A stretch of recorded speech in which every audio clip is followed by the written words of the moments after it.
What is the most insane stunt you have ever gotten away with in school? I resorted to extreme measures in order to avoid flunking out of college. When I was a student at a major university in the late 88s, I was failing several classes miserably.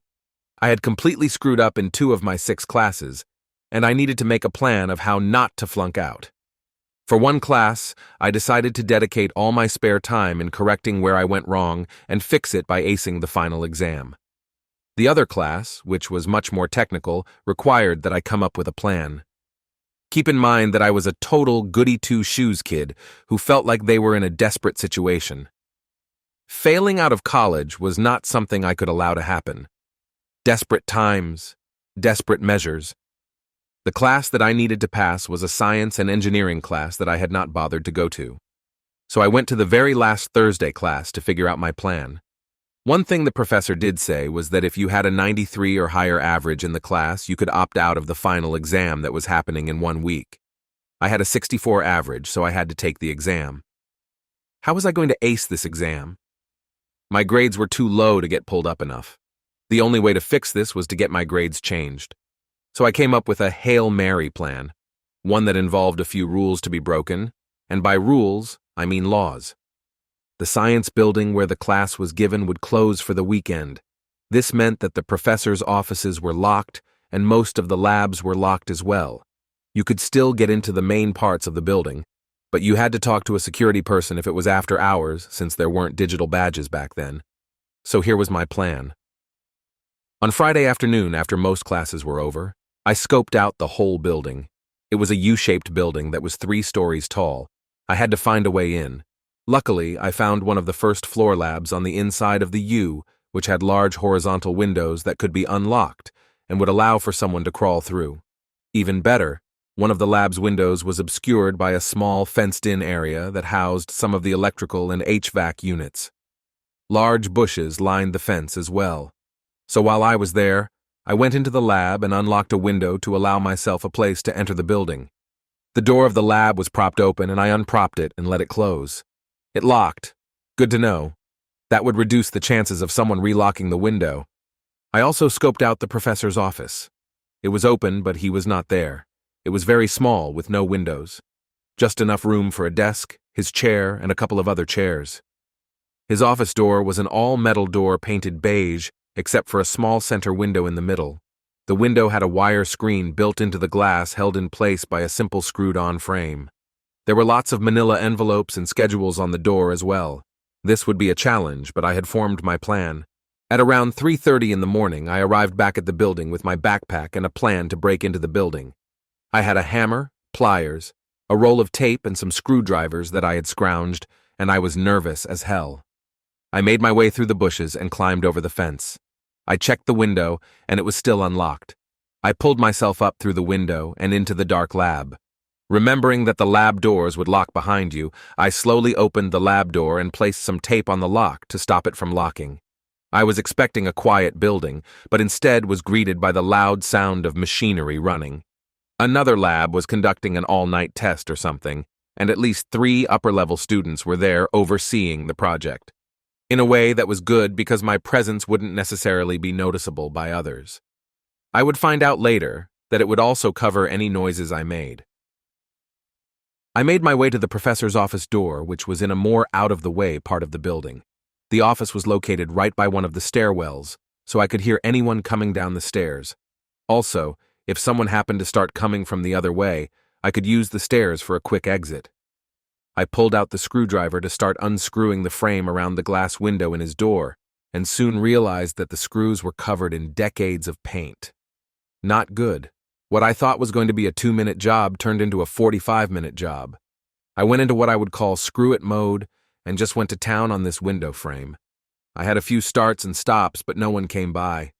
I got the frame off and tried to pry the glass out of the frame. It was sealed in with paint. Getting the glass out took a monumental amount of slow prying and steady effort. After 30 minutes of scraping and gentle pressure, I had the glass pane out. I slowly reached in and turned the lock to unlock the door. I grabbed a large manila folder on the outside of the door and repositioned it over the window. It was a perfect cover for the now mauled-up window. I slid into the office and looked for something to cover the window that would block light.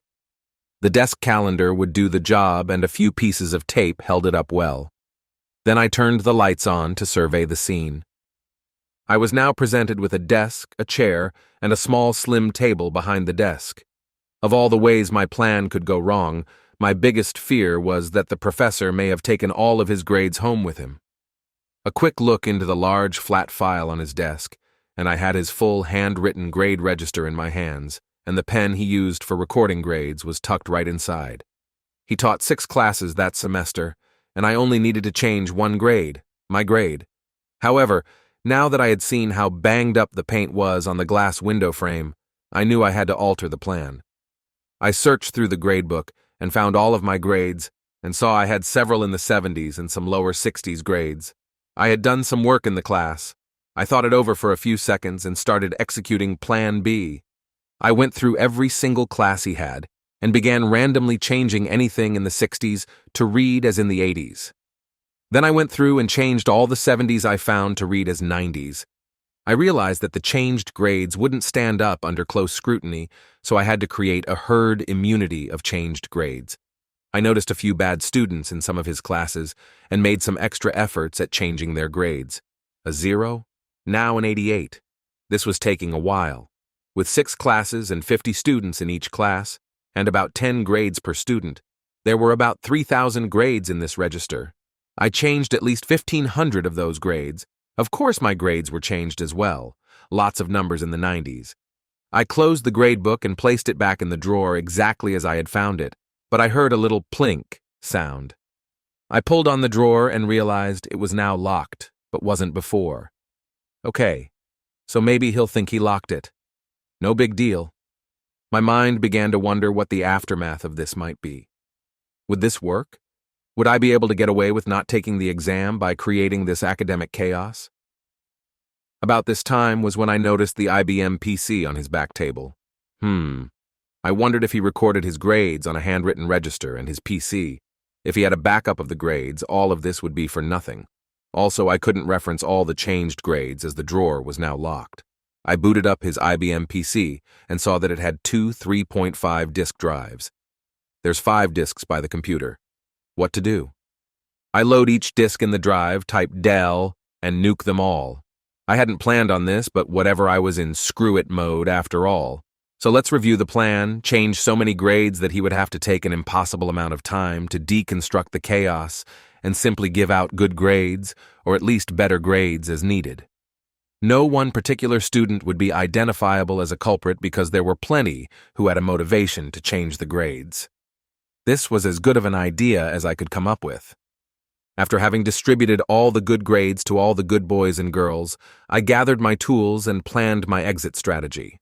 The back of his door had a few items taped to it as well, so I replaced the glass and frame and covered it with another manila folder.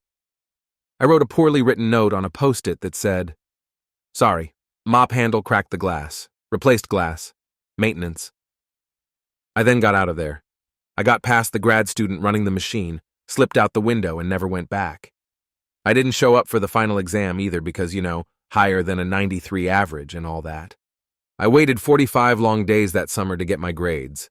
I got a 90 in the class. I had no complaints. Figured it was probably best not to ask why I didn't keep my 93 as I wanted to stay under the radar. There had to be some other people who got their grades and were happier as well. I never suffered any consequences from doing this, but it was the most stressful night of my life. I haven't done anything like that ever again.